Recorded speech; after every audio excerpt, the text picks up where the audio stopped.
NHA Phlebotomy Certification Exam Practice Test. Question 1. After reviewing the lactate level order, at the long-term care facility, Jordan is awake and the requisition lists a lactate level. Which action best confirms the patient identity before the draw? Option A. Collect the specimen first and verify the chart afterward. Option B. Use the room number because it matches the schedule. Option C. Ask a co-worker if the patient looks familiar. Option D. Ask the patient to state two identifiers and compare them with the requisition and labels. The correct answer is option D. Ask the patient to state two identifiers and compare them with the requisition and labels. Positive identification requires active confirmation with two patient-specific identifiers and comparison with the order and labels. Room numbers can change, visual recognition is unreliable, and verifying after collection increases the risk of a wrong patient specimen. Question 2. During Noah's afternoon draw, during an afternoon collection in room 214, the wristband and requisition do not match. What should the phlebotomist do first? Option A. Stop the collection and resolve the discrepancy according to facility procedure. Option B. Draw the specimen and write a note on the tube. Option C. Use the patient statement only and ignore the wristband. Option D. Ask another patient nearby to confirm the identity. The correct answer is option A. Stop the collection and resolve the discrepancy according to facility procedure. Identification discrepancies must be corrected before any specimen is collected. Drawing first, relying on one source, or asking another patient creates an avoidable patient safety and specimen integrity risk. Question 3. At exam room 5 during an afternoon round, a requisition for Ethan is missing the provider name and test priority. Which response is most appropriate? Option A. Collect all possible tubes to save time. Option B. Clarify the incomplete requisition before collecting the specimen. Option C. Choose routine priority because most draws are routine. Option D. Ask the patient which tests are needed. The correct answer is option B. Clarify the incomplete requisition before collecting the specimen. A complete order supports proper collection, timing, tube selection, and result routing. Collecting extra tubes, guessing priority, or asking the patient to select tests can lead to incorrect or unauthorized testing. Question 4. Before a hemoglobin and hematocrit collection, a hemoglobin and hematocrit is ordered stat for a patient in the long-term care facility. What does the stat priority mean? Option A. The specimen can wait until the next routine round. Option B. The draw should be cancelled if the patient is not in bed. Option C. The specimen should be collected and processed immediately. Option D. The patient must be fasting for the test. The correct answer is option C. The specimen should be collected and processed immediately. Stat indicates urgent collection and handling because clinical decisions may depend on rapid results. It does not mean routine timing, fasting status, or automatic cancellation based on location. Question 5. In the emergency department, Victor says they ate breakfast before a fasting blood alcohol level. What is the best next step?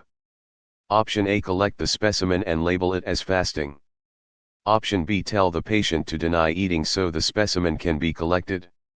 Option C. Cancel the order without notifying the appropriate staff.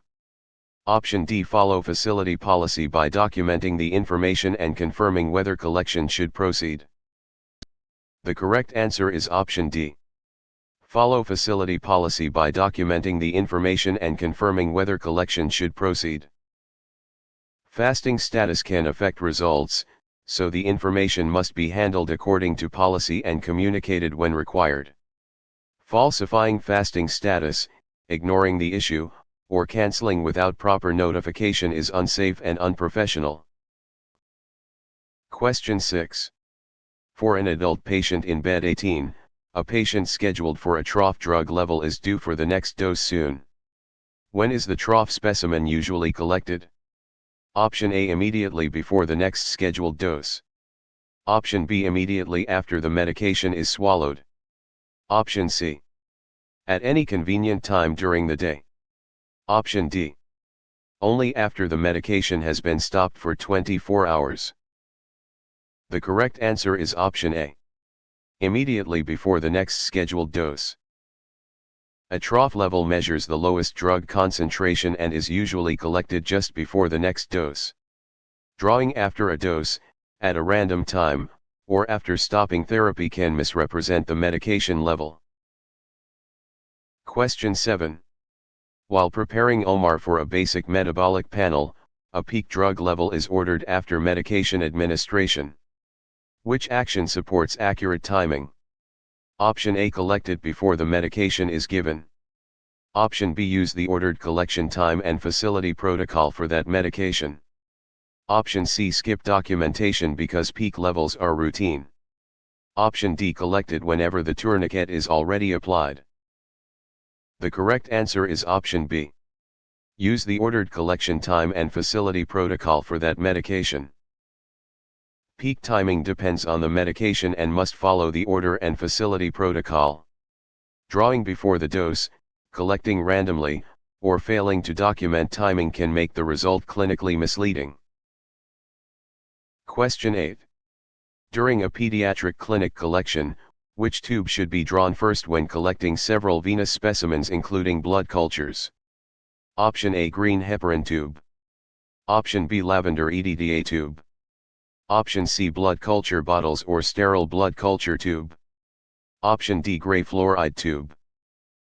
The correct answer is option C. Blood culture bottles or sterile blood culture tube. Blood cultures are collected first to reduce contamination of the sterile specimen. EDTA, fluoride, and heparin tubes contain additives and are collected later in the venous order of draw. Question 9. After reviewing the lactate level order, a venipuncture requires blood cultures, a light blue coagulation tube, a serum tube, a green tube, a lavender tube, and a gray tube. Which order is correct? Option A, lavender, green, gray, serum, light blue, blood culture. Option B, light blue, lavender, green, gray, serum, blood culture. Option C, serum, gray, lavender, blood culture, green, light blue. Option D, blood culture, light blue, serum, green, lavender, gray. The correct answer is option D. Blood culture, light blue, serum, green, lavender, gray. The venous order of draw reduces additive carryover, cultures first, citrate, serum, heparin, EDTA, then glycolytic inhibitor. The other sequences place additive tubes too early or delay sterile blood cultures, which can compromise results. Question 10. During Ethan's routine draw, why is the order of draw important during venipuncture? Option A. It helps prevent cross-contamination from tube additives.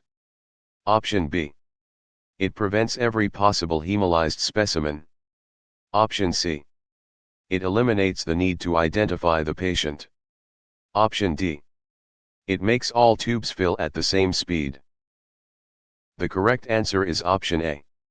It helps prevent cross-contamination from tube additives. Order of draw is used to reduce carryover of additives that can alter laboratory results.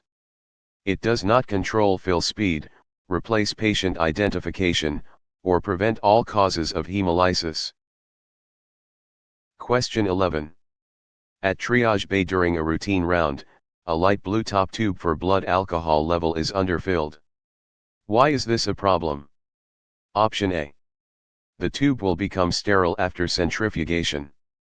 Option B. The blood to anticoagulant ratio will be incorrect for coagulation testing. Option C. The glucose level will be falsely preserved. Option D. The specimen will automatically convert to serum. The correct answer is option B. The blood to anticoagulant ratio will be incorrect for coagulation testing. Sodium citrate tubes require a proper fill volume to maintain the correct blood-to-additive ratio for coagulation tests. Centrifugation does not fix the ratio, serum is not produced from an anticoagulated tube, and glucose preservation is associated with gray tubes. Question 12. Before a blood culture collection, which additive is commonly found in a light blue top coagulation tube? Option A, lithium heparin. Option B, EDTA. Option C, sodium citrate. Option D, sodium fluoride and potassium oxalate. The correct answer is option C. Sodium citrate. Sodium citrate is used for many coagulation studies because it binds calcium in a controlled, reversible way. EDTA is used mainly for hematology, heparin is used for many plasma chemistry tests, and fluoride oxalate is used for glucose-related testing. Question 13. In the emergency department, which tube is typically selected for a CBC? Option A, gray fluoride oxalate tube. Option B, red serum tube only. Option C, light blue sodium citrate tube. Option D, lavender top EDTA tube. The correct answer is option D. Lavender top EDTA tube. EDTA preserves cellular components and is the usual anticoagulant for complete blood count testing. Citrate is used for coagulation, gray tubes help preserve glucose, and a red serum tube does not preserve cells for CBC analysis. Question 14. For a school-age patient in Suite 12, a chemistry test requires plasma and rapid processing. Which tube is commonly appropriate? Option A, green top heparin tube. Option B, lavender top EDTA tube. Option C, light blue sodium citrate tube. Option D, sterile blood culture bottle only. The correct answer is option A. Green top heparin tube. Heparin tubes are commonly used when plasma is needed for many chemistry tests. EDTA can interfere with chemistry analytes, citrate is intended for coagulation, and blood culture bottles are for microbiology. Question 15. While preparing Omar for a basic metabolic panel, which tube additive helps preserve glucose by slowing glycolysis? Option A, sodium citrate only. Option B, sodium fluoride with potassium oxalate. Option C, EDTA only. Option D, clot activator gel only. The correct answer is option B. Sodium fluoride with potassium oxalate. Gray top tubes commonly contain sodium fluoride to inhibit glycolysis and potassium oxalate as an anticoagulant. Citrate supports coagulation testing, EDTA supports hematology, and clot activator tubes are used to obtain serum. Question 16. During a long-term care facility collection, a gold top SST is collected for a chemistry panel. What is the main purpose of the gel separator? Option A. It converts plasma into whole blood. Option B. It prevents the need for patient identification. Option C. It forms a barrier between serum and cells after centrifugation. Option D. It sterilizes the specimen during transport. The correct answer is option C. It forms a barrier between serum and cells after centrifugation. The separator gel helps keep serum separated from cells after centrifugation, supporting specimen stability. It does not replace identification, create whole blood, or sterilize a specimen. Question 17. After reviewing the ammonia level order, after filling a lavender top tube, what should the phlebotomist do? Option A, shake the tube vigorously for 10 seconds. Option B, centrifuge the whole blood immediately for a CBC. Option C, place the tube upright without mixing. Option D, gently invert the tube according to manufacturer instructions. The correct answer is option D. Gently invert the tube according to manufacturer instructions. Gentle inversion mixes blood with EDTA and helps prevent clot formation. Vigorous shaking can hemolyze cells, no mixing can allow clotting, and CBC specimens are not centrifuged before hematology analysis. Question 18. During Elena's weekend draw, a lavender tube contains visible clots before CBC testing. What is the likely result? Option A. The specimen may be rejected because cell counts can be inaccurate. Option B. The specimen becomes ideal for coagulation testing. Option C. The clot improves platelet accuracy. Option D. The tube color no longer matters. The correct answer is option A. The specimen may be rejected because cell counts can be inaccurate. Clots trap cells and can make hematology results inaccurate, so recollection may be required. Clotting does not improve platelet counts, does not make the specimen suitable for coagulation, and does not remove tube requirements. Question 19. At Suite 12 during a weekend round, which venipuncture site is usually preferred for routine adult blood collection? Option A. Artery in the wrist. Option B. Median cubital vein. Option C. Basilic vein as the first choice. Option D. Vein on the side with a dialysis fistula. The correct answer is option B. Median cubital vein. The median cubital vein is commonly preferred because it is often well anchored and less close to major nerves and arteries. The basilic vein requires more caution. Arteries are not used for routine venipuncture by phlebotomists, and fistula arms should be avoided. Question 20. Before a ammonia level collection, why is the basilic vein generally used with more caution than the median cubital vein? Option A. It cannot be palpated through the skin. Option B. It contains EDTA from previous draws. Option C. It lies closer to nerves and the brachial artery. Option D. It always contains arterial blood. The correct answer is option C. It lies closer to nerves and the brachial artery. The basilic vein is near structures that increase the risk of nerve or arterial injury if technique is poor. It is still a vein, it may be palpable, and tube additives do not remain in veins from earlier collections. Question 21. In the medical surgical unit, a patient has a dialysis fistula in the left arm. Which choice is safest for routine venipuncture? Option A. Use the fistula arm because it has larger vessels. Option B. Draw directly from the fistula to obtain faster flow. Option C. Place the tourniquet tightly over the fistula. Option D. Use another acceptable site and follow facility policy.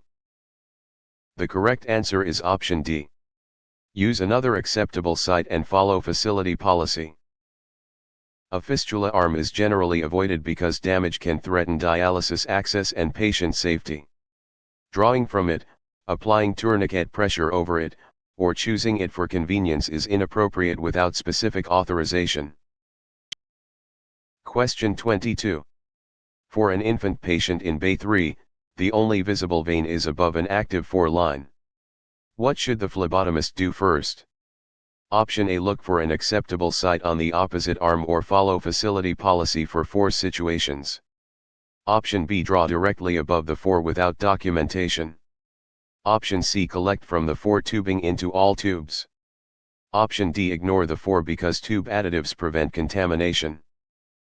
The correct answer is option A.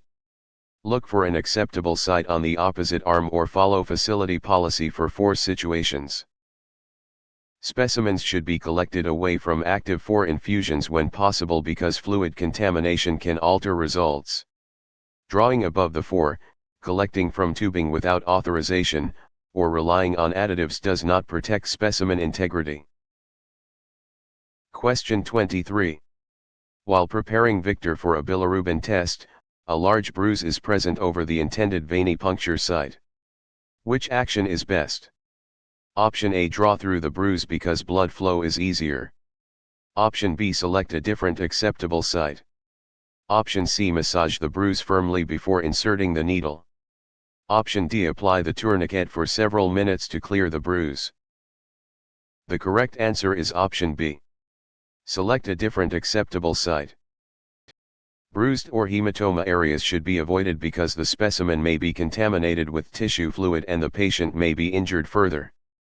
Drawing through it, massaging it, or prolonged tourniquet use can worsen the problem. Question 24. During an oncology clinic collection, a patient has edema at the proposed puncture site. Why should that site usually be avoided? Option A. Edema always makes veins arterial. Option B. Edema sterilizes the skin surface. Option C. Tissue fluid can contaminate the specimen and make collection unreliable. Option D. Edema guarantees a faster tube fill. The correct answer is option C. Tissue fluid can contaminate the specimen and make collection unreliable. Edematous tissue contains excess fluid that can dilute or contaminate the specimen and makes vein assessment harder. It does not change veins into arteries, sterilize skin, or guarantee good blood flow. Question 25. After reviewing the fasting glucose order, what is the usual angle for needle insertion during routine antecubital venipuncture? Option A. About 90 degrees with the bevel down. Option B. Any angle if the tourniquet is tight enough. Option C. Parallel to the skin with the bevel down. Option D. About 15 to 30 degrees with the bevel up. The correct answer is option D. About 15 to 30 degrees with the bevel up. A 15 to 30 degree angle with the bevel up supports safe entry into the vein. A steep angle, bevel down insertion, or relying on tourniquet tightness increases the risk of pain, missed veins, or injury. Question 26. During NOAA's routine draw, how should the vein be anchored before inserting the needle? Option A. Pull the skin taut below the puncture site. Option B. Press directly over the cleaned puncture site. Option C. Hold the needle cap against the vein. Option D. Ask the patient to pump the fist repeatedly. The correct answer is option A. Pull the skin taut below the puncture site. Anchoring below the site stabilizes the vein and helps prevent rolling. Touching the cleaned site can contaminate it, using the cap is unsafe, and repeated fist pumping can contribute to hemoconcentration. Question 27. At Suite 12 during a routine round, after cleaning a venipuncture site with alcohol, when should the needle be inserted? Option A. Only after blowing on the site to speed drying. Option B. After the alcohol has air dried completely. Option C. After wiping the site dry with a used gauze pad. Option D. Immediately while the site is still wet. The correct answer is option B. After the alcohol has air dried completely. Allowing alcohol to air dry supports antisepsis and reduces stinging or hemolysis risk. Inserting through wet alcohol, wiping with used gauze, or blowing on the site can compromise technique. Question 28. Before a blood alcohol level collection, a phlebotomist palpates the vein again after antisepsis with an unclean finger. What should happen before puncture? Option A. The patient should wipe the site with clothing. Option B. The tourniquet should be tightened to remove contamination. Option C. The site should be cleaned again according to procedure. Option D. The draw should continue because palpation improves flow. The correct answer is option C. The site should be cleaned again according to procedure. Retouching the prepared site can contaminate it, so the site must be recleaned unless sterile technique permits otherwise. Continuing, using clothing, or tightening a tourniquet does not restore aseptic preparation. Question 29. In the oncology clinic, for most routine venipunctures, how long should the tourniquet remain on? Option A. Until all tubes have been labeled at the desk. Option B. As long as the patient can tolerate discomfort. Option C. At least 5 minutes for accurate chemistry results. Option D. No longer than about 1 minute when possible. The correct answer is option D. No longer than about 1 minute when possible. Prolonged tourniquet application can cause hemoconcentration and alter some results. Leaving it on for several minutes, delaying removal until desk labeling, or using discomfort as the limit is not appropriate. Question 30. For a postoperative adult patient in collection station 4, why should patients avoid repeated fist pumping during venipuncture? Option A. It can contribute to hemoconcentration and affect some analytes. Option B. It replaces the need for tube inversion. Option C. It prevents all veins from becoming visible. Option D. It sterilizes the puncture site. The correct answer is option A. It can contribute to hemoconcentration and affect some analytes. Repeated fist pumping can alter specimen composition, including some chemistry values. It does not sterilize the site, replace mixing, or reliably improve every collection. Question 31. While preparing RE for a bilirubin test, a patient reports sharp, electric pain radiating down the arm during needle insertion. What should the phlebotomist do? Option A. Rotate the needle several times to redirect it. Option B. Stop the draw and remove the needle safely. Option C. Ask the patient to ignore it until all tubes are filled. Option D. Advance the needle deeper to finish faster. The correct answer is option B. Stop the draw and remove the needle safely. Radiating electric pain can indicate nerve contact, so the draw should be stopped to prevent injury. Advancing, ignoring the pain, or rotating the needle can worsen tissue or nerve damage. Question 32. During a urgent care unit collection, a swelling begins to form around the puncture site while the tube is filling. What is the best response? Option A. Continue collecting because swelling means the vein is full. Option B. Ask the patient to bend the elbow tightly over the needle. Option C. Release the tourniquet, stop the draw, remove the needle, and apply pressure. Option D. Apply heat and keep drawing through the swelling. The correct answer is option C. Release the tourniquet, stop the draw, remove the needle, and apply pressure. Swelling suggests a hematoma or infiltration, so the draw should be discontinued and pressure applied. Continuing, applying heat during the draw, or bending the elbow can increase bleeding and bruising. Question 33. After reviewing the glucose test order, a patient becomes pale and sweaty during collection. Which immediate action is safest? Option A. Give the patient food without checking policy or status. Option B. Tell the patient to stand and walk it off. Option C. Finish all tubes before responding. Option D. Remove the tourniquet and needle, protect the patient from injury, and get help as needed. The correct answer is option D.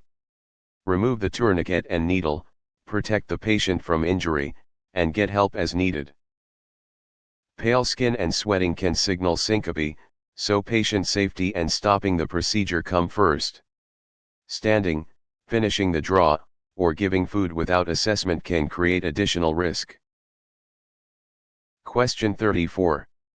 During Ethan's fasting draw, bright red blood pulses rapidly into the collection device during an attempted venipuncture. What should the phlebotomist suspect? Option A. Possible arterial puncture. Option B. Normal venous flow from a small vein. Option C. Improper tube inversion only. Option D. A clotted EDTA specimen. The correct answer is option A. Possible arterial puncture. Pulsing bright red blood suggests arterial involvement and requires immediate response according to policy. Small vein venous flow is usually darker and non-pulsatile, while clotted EDTA and tube inversion issues occur after collection. Question 35. At collection station 4 during a routine round, if an accidental arterial puncture is suspected, what should the phlebotomist do? Option A. Apply a loose bandage only and send the patient home. Option B. Stop the draw, remove the needle, apply firm pressure, and notify appropriate personnel. Option C. Ignore it if the patient says there is no pain. Option D. Collect additional tubes quickly before the artery collapses.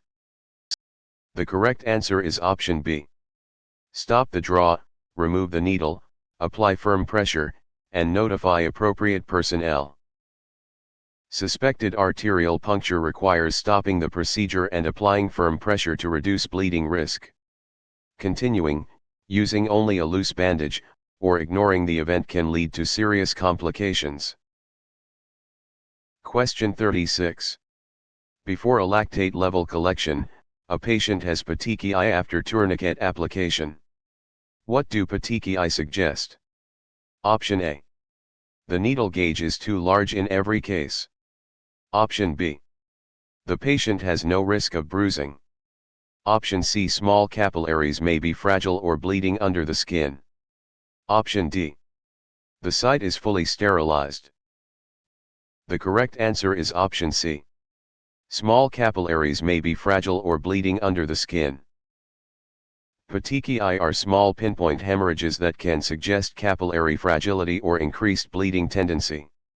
They do not indicate sterility, absence of bruising risk, or automatically prove the needle gauge is wrong. Question 37. In the blood donor center, which step should occur before removing the needle from the vein? Option A. Label the specimen at a separate workstation first. Option B. Activate the needle safety device while the needle is still in the vein if not designed for that. Option C. Ask the patient to bend the elbow tightly. Option D. Release the tourniquet and remove the last tube. The correct answer is option D. Release the tourniquet and remove the last tube. The tourniquet is released and the tube removed before needle withdrawal to reduce bleeding and pressure. Bending the elbow, misusing safety devices, or delaying bedside labeling can create patient care or specimen identification problems. Question 38. For an older adult patient in bed 18, after needle removal, what is the best way to help prevent bruising? Option A. Apply direct pressure with clean gauze until bleeding stops. Option B. Tell the patient to rub the site vigorously. Option C. Leave immediately without checking the site. Option D. Have the patient bend the arm tightly upward. The correct answer is option A. Apply direct pressure with clean gauze until bleeding stops. Direct pressure helps stop bleeding and reduces hematoma formation. Rubbing, bending the arm tightly, or failing to check the site can worsen bruising or miss continued bleeding. Question 39. While preparing Miriam for a lactate level, a patient reports an allergy to adhesive bandages. Which response is best? Option A. Use tape directly over wet blood. Option B. Use an appropriate alternative dressing according to policy. Option C. Apply the standard bandage because allergies are rare. Option D. Skip pressure and send the patient away. The correct answer is option B. Use an appropriate alternative dressing according to policy. Patient allergies should guide selection of bandaging materials while still maintaining hemostasis. Ignoring the allergy, skipping pressure, or taping over active bleeding is unsafe. Question 40. During a urgent care unit collection, which device is often helpful for a patient with small, fragile veins? Option A. Broken evacuated tube holder. Option B. Large bore needle chosen only for speed. Option C. Winged infusion set with an appropriate small gauge needle. Option D. Used needle with the cap replaced. The correct answer is option C. Winged infusion set with an appropriate small gauge needle. A winged collection set can offer better control for small or fragile veins when used correctly. Large needles may damage fragile veins, defective equipment must not be used, and used needles should never be reused or recapped. Question 41. After reviewing the therapeutic drug level order, why might a syringe be selected instead of a standard evacuated tube system for a fragile vein? Option A. It eliminates the order of draw. Option B. It makes patient identification unnecessary. Option C. It removes the need for a transfer device. Option D. It may allow gentler control of suction during collection. The correct answer is option D. It may allow gentler control of suction during collection. A syringe can allow the collector to control suction more gently in selected difficult draws. It does not remove order of draw requirements, should be transferred with a safety transfer device, and never replaces patient identification. Question 42. During myostat draw, when transferring blood from a syringe to evacuated tubes, which method is safest? Option A. Use an approved blood transfer device. Option B. Push blood through the needle into the tube stopper. Option C. Remove tube stoppers and pour blood into each tube. Option D. Use the same needle to transfer blood after recapping it. The correct answer is option A. Use an approved blood transfer device. A transfer device reduces Sharp's risk and helps preserve specimen quality. Pushing through a needle, removing stoppers, or recapping increases exposure risk and can cause hemolysis or contamination. Question 43. At triage bay during an early morning round, which action most increases the risk of hemolysis? Option A. Using the correct needle angle. Option B. Shaking tubes vigorously after collection. Option C. Gently inverting additive tubes as directed. Option D. Allowing alcohol to air dry. The correct answer is option B. Shaking tubes vigorously after collection. Vigorous shaking can rupture red blood cells and produce hemolysis. Gentle inversion, air drying antiseptic, and proper insertion technique support specimen quality rather than damaging cells. Question 44. Before a lactate level collection, a serum potassium result is unexpectedly high, and the specimen is visibly hemolyzed. How can hemolysis affect potassium? Option A. It always lowers potassium to 0. Option B. It proves the patient has no electrolyte problem. Option C. It can falsely increase potassium by releasing intracellular potassium from red cells. Option D. It changes potassium into glucose. The correct answer is option C. It can falsely increase potassium by releasing intracellular potassium from red cells. Red cells contain potassium, so hemolysis can falsely elevate measured potassium. It does not always lower potassium, rule out disease, or transform potassium into another analyte. Question 45. In the blood donor center, which practice helps prevent pre-analytical errors? Option A. Pre-label several tubes before locating patients. Option B. Carry unlabeled tubes to the desk and label later. Option C. Use only room numbers on specimens. Option D. Label specimens at the patient side immediately after collection. The correct answer is option D. Label specimens at the patient side immediately after collection. Bedside labeling connects the specimen to the correct patient at the time of collection. Pre-labeling, delayed labeling, and room number only identification increase wrong patient and mislabeling risk. Question 46. For a teenage patient in Suite 12, which information is typically required on a properly labeled blood specimen? Option A. Patient identifiers plus collection date, time, and collector identification as required by policy. Option B. Only the room number and bed color. Option C. Only the phlebotomist first name. Option D. Only the test abbreviation without patient identity. The correct answer is option A. Patient identifiers plus collection date, time, and collector identification as required by policy. Labels must support positive specimen identification and traceability through collection details. Room numbers, collector name alone, or test abbreviations without patient identifiers are insufficient. Question 47. While preparing Omar for a hemoglobin and hematocrit, a phlebotomist realizes a tube was labeled with the wrong patient name after leaving the room. What is the safest action?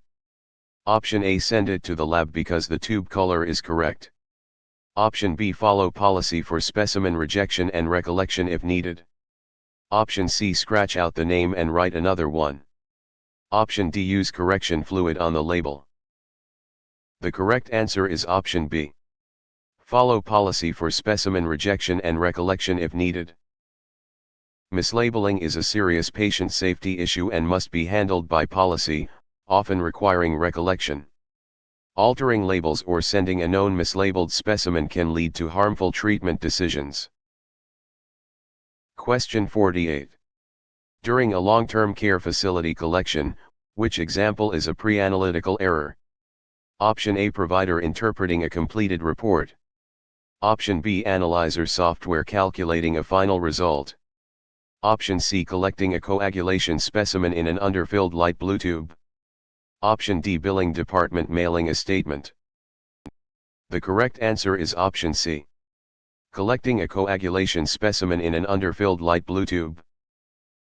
Pre-analytical errors occur before testing, including collection, labeling, handling, and transport problems. Analyzer calculations are analytical, provider interpretation is post-analytical, and billing is not part of specimen collection quality. Question 49. After reviewing the therapeutic drug level order, a specimen for bilirubin testing must be protected from light. Which handling step is appropriate? Option A. Place the specimen in direct sunlight. Option B. Shake the specimen to remove light exposure. Option C. Transfer it into a gray top tube after collection. Option D. Wrap or cover the specimen as required by laboratory protocol. The correct answer is option D. Wrap or cover the specimen as required by laboratory protocol. Light-sensitive specimens should be protected using the method specified by the laboratory. Sunlight, shaking, or transferring to an incorrect tube can compromise specimen integrity. Question 50. During NOAA's preoperative draw, a specimen must be chilled and delivered rapidly to the laboratory. What should guide the phlebotomist? Option A. The test-specific handling instructions in the collection manual. Option B. Personal preference for all tubes. Option C. The color of the tourniquet. Option D. Whether the patient asks for faster service. The correct answer is option A. The test-specific handling instructions in the collection manual. Temperature and timing requirements are test-specific and should follow the laboratory collection manual. Patient preference and unrelated equipment color do not determine specimen handling requirements. Question 51. At Bay 3 during a weekend round, why should tubes be inspected before use? Option A. To remove the need for order of draw. Option B. To check for cracks, contamination, expiration, or vacuum problems. Option C. To make expired tubes acceptable. Option D. To decide whether patient identification can be skipped. The correct answer is option B. To check for cracks, contamination, expiration, or vacuum problems. Equipment inspection helps prevent collection failure and specimen quality problems. It does not replace identification, revive expired supplies, or eliminate the order of draw. Question 52. Before a lipid panel collection, a tube has passed its expiration date.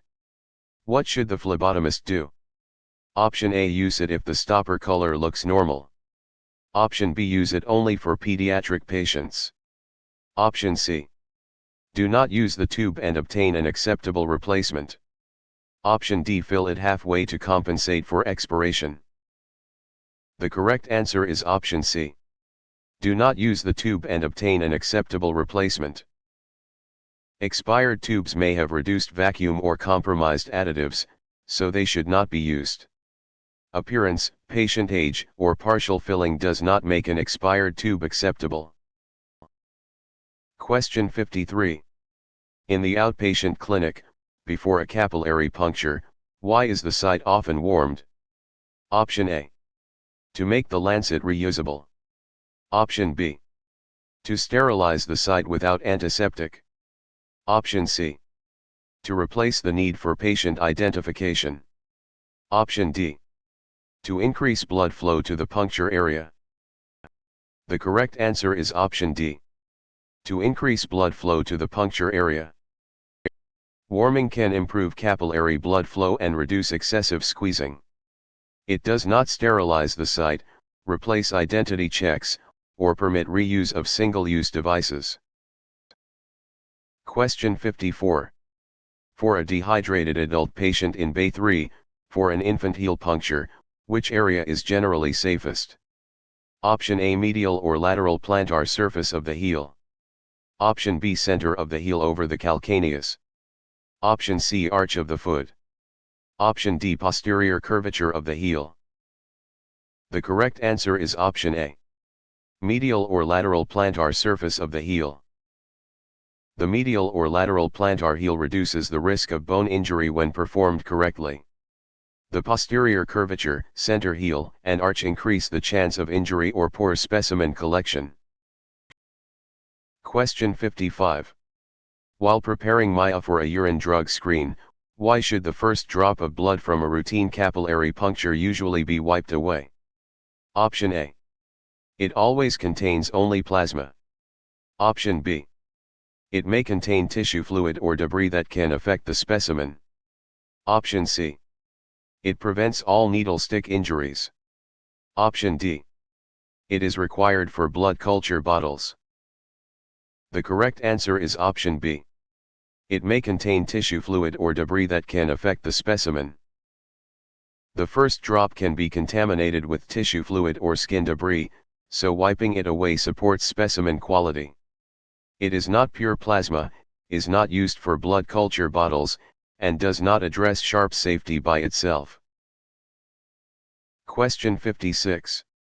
After reviewing the bilirubin test order, which capillary collection order is commonly used when blood gases are not collected? Option A, gray first for every patient, then culture bottles. Option B. Any order because capillary tubes have no additives. Option C, EDTA specimens first, then other additive specimens, then serum specimens. Option D, serum first, then EDTA, then other additives. The correct answer is option C. EDTA specimens first, then other additive specimens, then serum specimens. Capillary order differs from venous order and commonly places EDTA early to reduce clotting in small volume samples.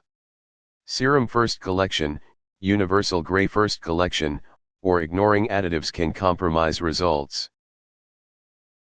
Question 57. During Malik's early morning draw, during a finger stick, why should the finger not be squeezed forcefully? Option A. It makes the specimen sterile. Option B. It removes the need to wipe the first drop. Option C. It changes venous blood into arterial blood. Option D. Excessive squeezing can dilute the specimen with tissue fluid and cause hemolysis. The correct answer is option D. Excessive squeezing can dilute the specimen with tissue fluid and cause hemolysis. Milking or squeezing too hard can damage cells and introduce tissue fluid, affecting test accuracy. It does not sterilize blood, transform blood type, or replace correct capillary technique. Question 58. During Hannah's early morning draw, which finger is generally avoided for adult capillary puncture? Option A. The thumb or index finger.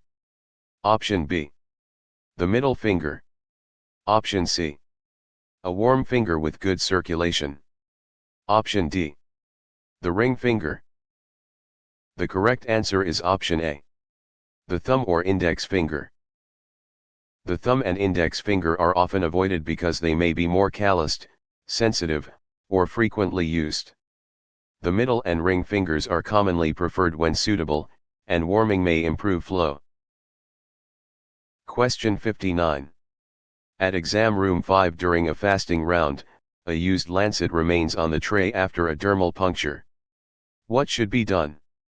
Option A. Hand it to the patient to throw away later. Option B, discard it immediately into an approved sharps container. Option C, place it in regular trash if the cap is on. Option D, save it for the next patient if it looks clean. The correct answer is option B. Discard it immediately into an approved sharps container. Used sharps must be disposed of promptly in an approved sharps container. Regular trash, reuse, or asking the patient to handle the device creates exposure risk. Question 60. Before a type and screen collection, which statement best describes standard precautions? Option A. They replace the need for hand hygiene. Option B. They apply only to patients with confirmed HIV. Option C. They apply to the care of every patient regardless of known infection status. Option D. They are optional for routine outpatient draws. The correct answer is option C. They apply to the care of every patient regardless of known infection status. Standard precautions treat blood and certain body fluids as potentially infectious for all patients. Limiting them to known infections, treating them as optional, or skipping hand hygiene defeats their purpose. Question 61. For an older adult patient in Bay 7, when should hand hygiene be performed during routine phlebotomy? Option A. Only when gloves visibly tear. Option B. Only after collecting blood cultures. Option C. Only at the start of the workday. Option D. Before patient contact and after glove removal as part of standard practice. The correct answer is option D. Before patient contact and after glove removal as part of standard practice. Hand hygiene before patient contact and after glove removal reduces transmission risk. Waiting for visible tears, limiting hygiene to the start of the day, or applying it only to blood cultures is inadequate. Question 62. For a school-age patient in collection station 4, which personal protective equipment is routinely worn for venipuncture when blood exposure is anticipated? Option A, gloves. Option B, reusable cloth gloves from home. Option C. No PPE if the patient looks healthy. Option D, sterile surgical gown for every draw. The correct answer is option A. Gloves. Gloves are routine PPE for blood collection because contact with blood is reasonably anticipated. A sterile gown is not required for every routine draw, healthy appearance does not eliminate risk, and personal cloth gloves are not appropriate medical PPE. Question 63. While preparing tera for a blood culture, a blood splash risk is expected during specimen handling. Which PPE may be needed in addition to gloves? Option A, open-toed shoes for ventilation. Option B, eye or face protection according to exposure risk. Option C. A patient wristband. Option D. No additional protection because tubes are closed. The correct answer is option B. Eye or face protection according to exposure risk. Eye or face protection is used when splashes or sprays may expose mucous membranes. Open-toed shoes are unsafe, wristbands identify patients rather than protect staff, and closed tubes do not remove every splash risk. Question 64. During an emergency department collection, after a needle stick injury, what is the immediate first aid response? Option A, squeeze the wound aggressively for several minutes. Option B, keep working until the shift ends. Option C, wash the area with soap and water and report the exposure promptly. Option D, apply a tourniquet above the injury and ignore reporting. The correct answer is option C. Wash the area with soap and water and report the exposure promptly. A sharps injury requires immediate cleaning, reporting, and follow-up according to exposure control policy. Delaying care, aggressively squeezing, or failing to report can increase health and documentation risks. Question 65. After reviewing the blood culture order, what should happen to a safety needle after venipuncture? Option A, place it on the tray for later disposal. Option B. Break the needle off by hand before disposal. Option C. Recap the needle with 2 hands. Option D. Activate the safety feature and discard the device in a sharps container.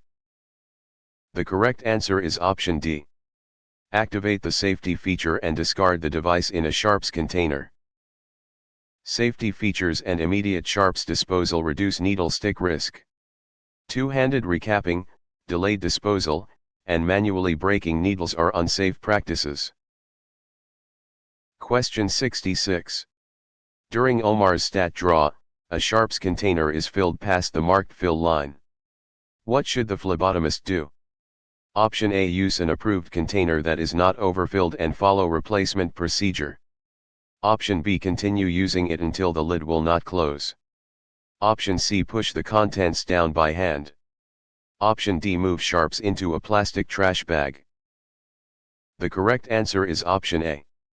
Use an approved container that is not overfilled and follow replacement procedure.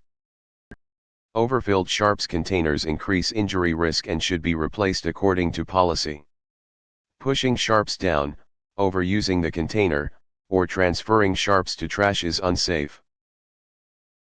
Question 67. At Bay 3 during a routine round, a small blood spill occurs on the collection chair. Which action is appropriate? Option A. Ask the next patient to avoid the spot. Option B. Wear appropriate PPE and clean with an approved disinfectant according to policy. Option C. Cover it with a clean drape and keep collecting. Option D. Wipe it with a dry paper towel only. The correct answer is option B. Wear appropriate PPE and clean with an approved disinfectant according to policy. Blood spills require PPE and proper disinfection to reduce exposure and contamination. Dry wiping alone, ignoring the spill, or covering it without cleaning does not meet infection control expectations. Question 68. Before a CBC collection, which practice supports OSHA bloodborne pathogen safety? Option A. Eating at the specimen processing bench. Option B. Recapping every needle after use. Option C. Using engineering controls such as safety-engineered sharps devices. Option D. Storing clean tubes inside a sharps container.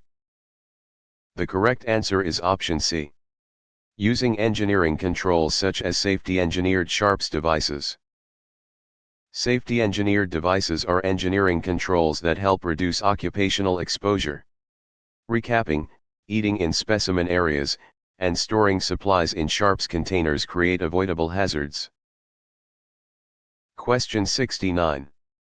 For a pediatric patient in triage bay, a patient with suspected airborne infection requires blood collection. What should guide the phlebotomist? Option A. Remove the isolation sign to avoid anxiety. Option B. Ask the patient to leave isolation for a hallway draw. Option C. Use only standard gloves because airborne signs are optional.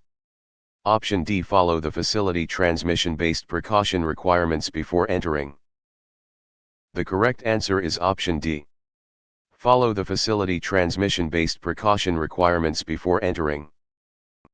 Transmission-based precautions add measures based on the route of infection and must be followed. Ignoring isolation, removing signs, or moving the patient unsafely can expose staff and others. Question 70. For an older adult patient in room 8, a patient refuses the ordered venipuncture. What should the phlebotomist do? Option A. Respect the refusal and notify the appropriate healthcare professional according to policy. Option B. Ask a family member to hold the patient down. Option C. Draw the specimen quickly before the patient moves. Option D. Threaten the patient with discharge. The correct answer is option A. Respect the refusal and notify the appropriate healthcare professional according to policy. Patients generally have the right to refuse, and the refusal should be communicated and documented according to policy. Forcing, threatening, or restraining without proper authority violates ethical and legal standards. Question 71. While preparing Miriam for a patient NINR, a conscious adult extends an arm after the procedure is explained. What type of consent is most commonly represented? Option A, court-ordered consent. Option B, implied consent. Option C, no consent because the form is electronic. Option D, telephone consent from billing. The correct answer is option B, implied consent. An adult who cooperates after explanation usually demonstrates implied consent for routine venipuncture. Court orders, billing conversations, and electronic forms are different issues and do not describe this interaction. Question 72. During an emergency department collection, a confused patient cannot provide reliable consent for a non-emergency draw. What should the phlebotomist do? Option A, proceed because confusion makes consent unnecessary. Option B, collect extra tubes in case consent is later obtained. Option C, follow policy for consent through an authorized representative or care team. Option D, ask another patient in the room to approve. The correct answer is option C. Follow policy for consent through an authorized representative or care team. When consent is uncertain, policy and authorized decision-making pathways must be followed. Confusion does not eliminate consent requirements, and other patients cannot approve care. Question 73.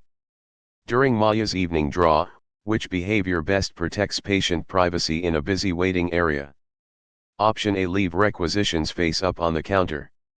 Option B, discuss lab results with visitors without permission. Option C, announce diagnoses loudly so patients hear their names.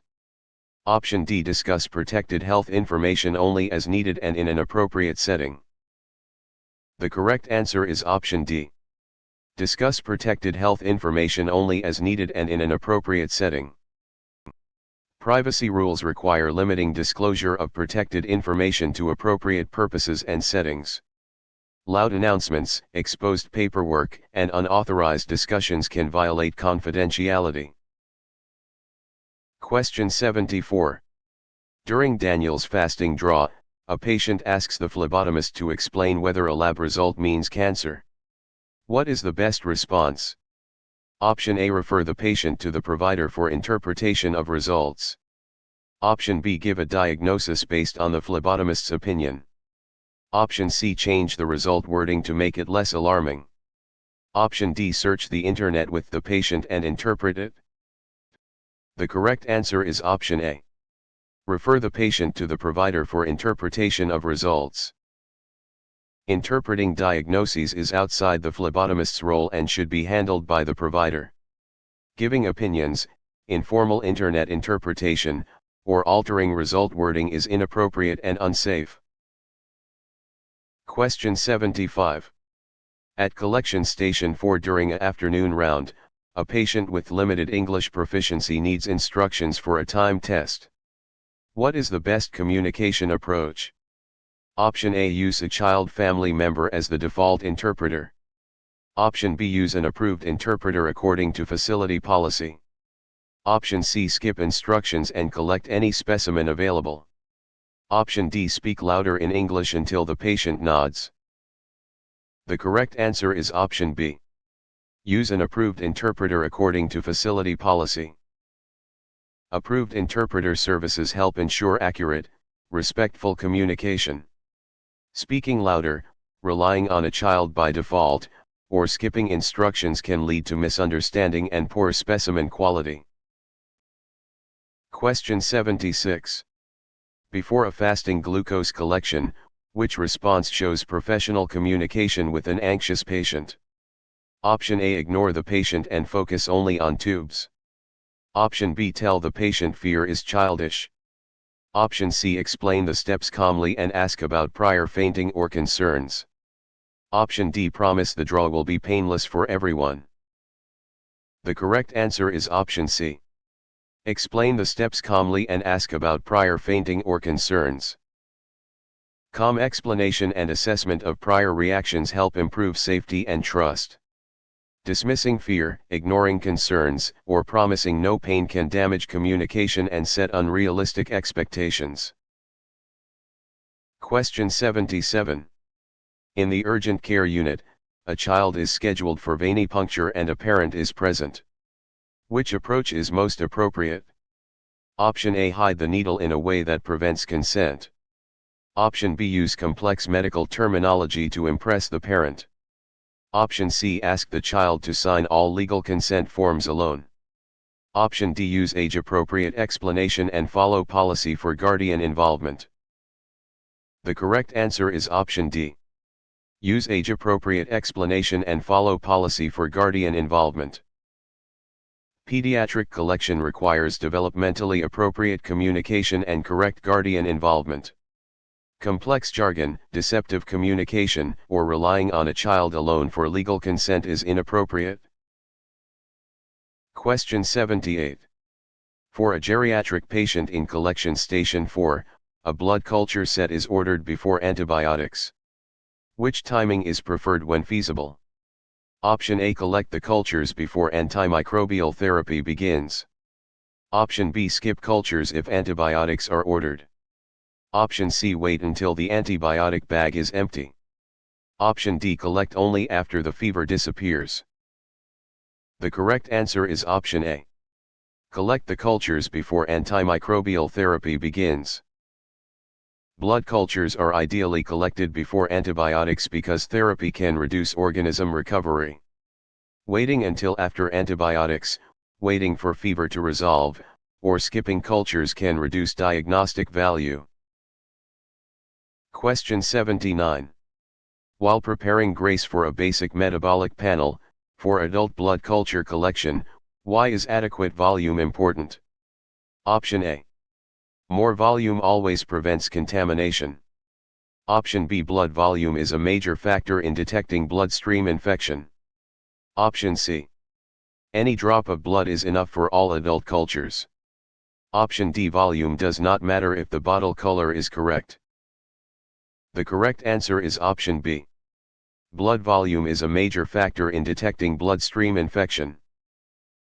Adequate blood volume improves the chance of detecting organisms in bloodstream infection.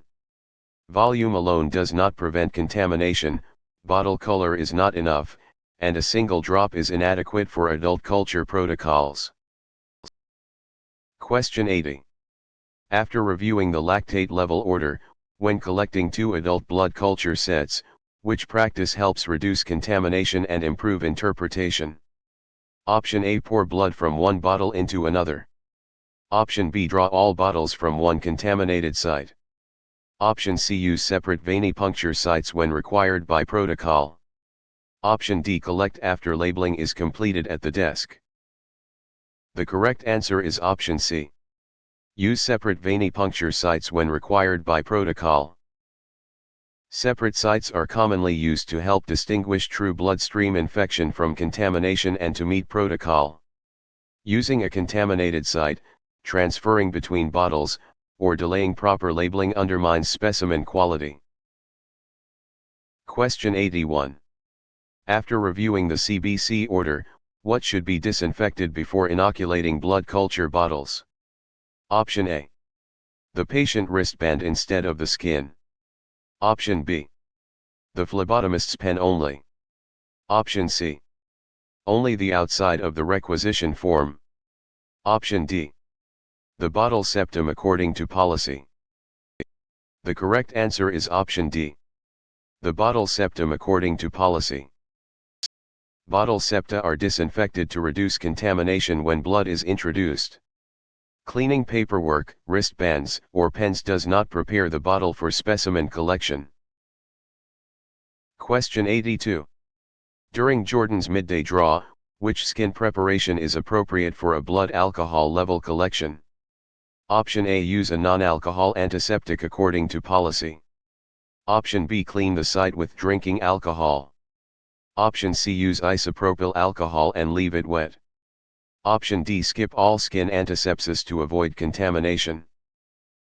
The correct answer is option A. Use a non-alcohol antiseptic according to policy. Blood alcohol collections generally use a non-alcohol antiseptic to avoid alcohol contamination of the specimen. Using alcohol-based cleaners or skipping antisepsis can compromise either test integrity or infection control. Question 83. At triage bay during a follow-up round, a legal blood alcohol specimen requires chain of custody. What is the purpose of chain of custody documentation? Option A. To replace patient identification. Option B. To track specimen handling from collection through testing. Option C. To allow anyone to open the specimen without recording it. Option D. To make a hemolyzed specimen acceptable. The correct answer is option B. To track specimen handling from collection through testing. Chain of custody documents each transfer and helps preserve legal integrity. It does not replace identification, fix specimen quality problems, or permit unrecorded access. Question 84. Before a type and screen collection, which action supports chain of custody for a drug screen specimen? Option A. Change the collection time later if it is inconvenient. Option B. Leave the specimen unattended in a public area. Option C. Seal and document the specimen according to protocol. Option D. Allow the patient to take the specimen home first. The correct answer is option C. Seal and document the specimen according to protocol. Secure sealing and accurate documentation preserve specimen integrity and traceability. Unattended specimens, patient transport outside protocol, or altered times can invalidate the process. Question 85. In the morning collection round, a glucose tolerance test is scheduled. What is important about the baseline specimen? Option A. It must always be collected in a blood culture bottle. Option B. It is optional if the patient feels well. Option C. It is collected only after all timed specimens are complete. Option D. It is collected before the glucose dose is given. The correct answer is option D. It is collected before the glucose dose is given. The baseline specimen provides the starting value before the glucose challenge. Collecting it afterward, treating it as optional, or using a blood culture bottle does not meet glucose tolerance testing requirements. Question 86. For a dehydrated adult patient in room 214, during a glucose tolerance test, Elena vomits shortly after drinking the glucose solution. What should the phlebotomist do? Option A. Notify the appropriate staff and follow facility protocol. Option B. Change the order to a CBC. Option C. Ignore it and continue all time draws as usual. Option D. Give a second dose without authorization. The correct answer is option A. Notify the appropriate staff and follow facility protocol. Vomiting can invalidate the test or require specific instructions, so the care team and protocol should guide next steps. Ignoring it, reducing without authorization, or changing the order is outside the phlebotomist's role. Question 87. While preparing Andre for a patient NINR, a point-of-care glucose meter is due for quality control. What should the phlebotomist do? Option A. Skip controls because the patient is waiting. Option B. Run required controls according to manufacturer and facility policy before patient testing. Option C. Use the meter until it gives an error message. Option D. Record control results from memory. The correct answer is option B. Run required controls according to manufacturer and facility policy before patient testing. POC testing requires quality control to verify reliable performance before reporting patient results. Waiting for errors, skipping controls, or fabricating records undermines patient safety and compliance. Question 88.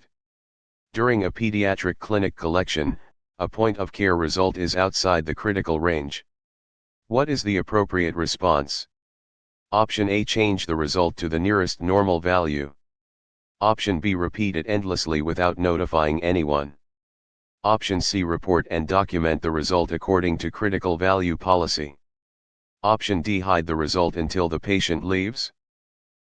The correct answer is option C. Report and document the result according to critical value policy. Critical results require prompt communication and documentation under facility policy. Hiding, altering, or endlessly repeating without notification can delay urgent care. Question 89. After reviewing the fasting glucose order, what does CLIA wave testing mean in a phlebotomy setting? Option A, testing that is never documented. Option B, testing that can be performed without training. Option C, testing that needs no quality control ever. Option D, testing that is categorized as simple with low risk when performed correctly under requirements. The correct answer is option D. Testing that is categorized as simple with low risk when performed correctly under requirements. CLIA wave tests are considered simple and low risk when performed as directed, but requirements still apply. Quality control, training, and documentation remain important for safe point-of-care testing. Question 90. During Daniel's preoperative draw, which step is required before centrifuging specimens? Option A, balance the centrifuge with tubes of similar volume. Option B, place one tube alone for faster spinning. Option C, open all tube stoppers during spinning. Option D, spin cracked tubes to test whether they leak. The correct answer is option A. Balance the centrifuge with tubes of similar volume. Balancing the centrifuge helps prevent equipment damage, tube breakage, and safety hazards. Spinning a single tube, opening tubes, or using cracked tubes is unsafe. Question 91. At Bay 7 during an evening round, why must many serum specimens clot before centrifugation? Option A, clotting turns serum into EDTA plasma. Option B, incomplete clotting can leave fibrin and affect separation. Option C, clotting is only needed for urine specimens. Option D, clotting sterilizes every specimen. The correct answer is option B. Incomplete clotting can leave fibrin and affect separation. Allowing serum tubes to clot properly helps produce clean serum after centrifugation.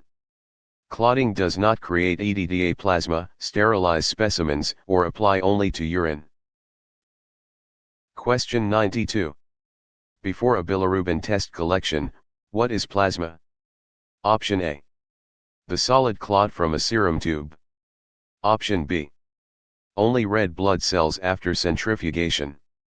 Option C. The liquid portion of anticoagulated blood after cells are separated. Option D. A disinfectant used for venipuncture. The correct answer is option C. The liquid portion of anticoagulated blood after cells are separated. Plasma is the liquid component from blood collected with anticoagulant and separated from cells. A clot, red cells alone, and disinfectant are different concepts. Question 93. In the long-term care facility, what is serum? Option A.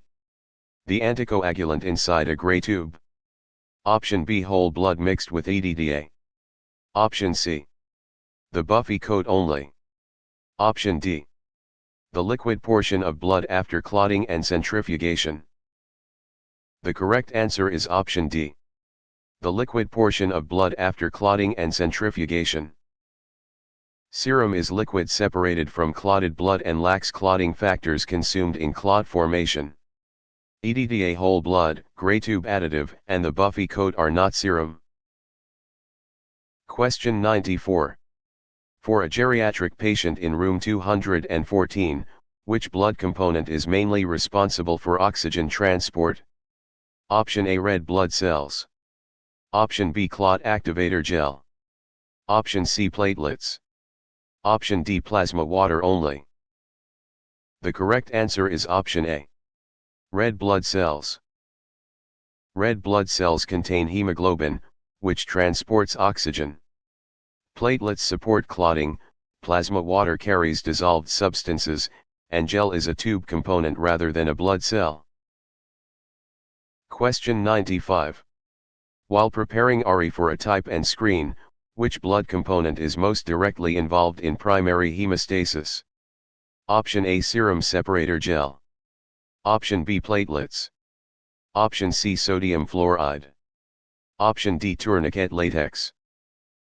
The correct answer is option B. Platelets. Platelets help form the initial plug at a site of vascular injury. Sodium fluoride, latex, and separator gel are collection-related materials rather than blood components responsible for primary hemostasis. Question 96. During a blood donor center collection, what is the function of white blood cells? Option A. They act as clot activator gel. Option B. They prevent every specimen from hemolyzing. Option C. They help defend the body against infection. Option D. They provide tube vacuum. The correct answer is option C. They help defend the body against infection.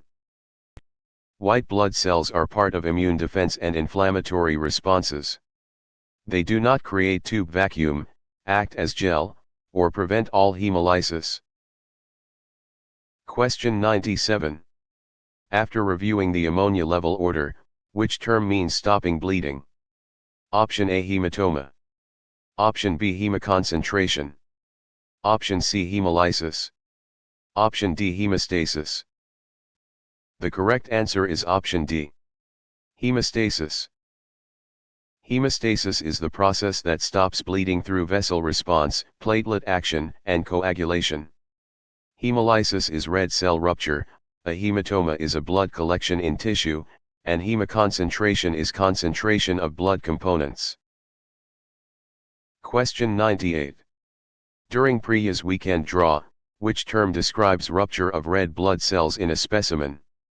Option A. Hemolysis. Option B. Syncope. Option C. Hemostasis. Option D. Phlebitis. The correct answer is option A. Hemolysis. Hemolysis means red blood cells have ruptured, releasing intracellular contents into the specimen. Hemostasis stops bleeding, syncope is fainting, and phlebitis is vein inflammation. Question 99.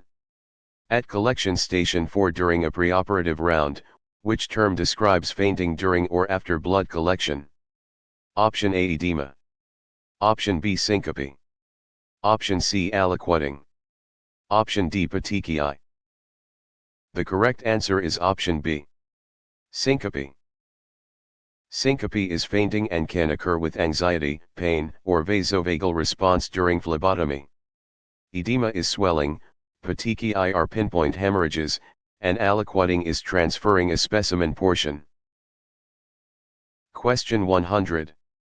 Before a lipid panel collection, what does hematoma mean in phlebotomy? Option A. The tube additive has expired. Option B. The specimen has been centrifuged correctly. Option C. Blood has accumulated in the tissue around the puncture site. Option D. The patient has completed informed consent. The correct answer is option C. Blood has accumulated in the tissue around the puncture site. A hematoma is a localized collection of blood in tissue and may appear as swelling or bruising. It is not a processing step, expiration issue, or consent status.